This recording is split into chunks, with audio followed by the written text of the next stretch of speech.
How to allow camera permission in WhatsApp. That's what I will show you in this video. But before we begin, make sure to subscribe to the channel and ring the bell to get notified whenever a new video is uploaded. With that said, let's get started. So go ahead and open up your settings, and once you do that, you need to scroll down to apps, and here you want to navigate to WhatsApp.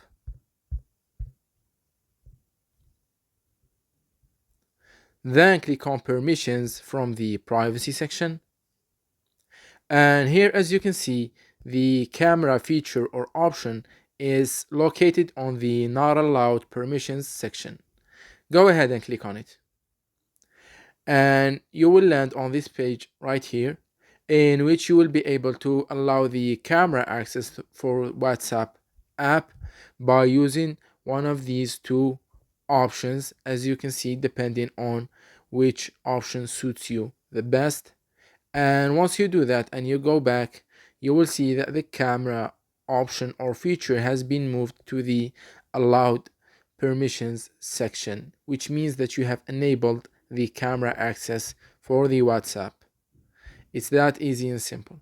So that was it for this video. That's how you can allow camera access for the WhatsApp app. If you have any questions, please leave them in the comment section down below. With that said, see you in the next video.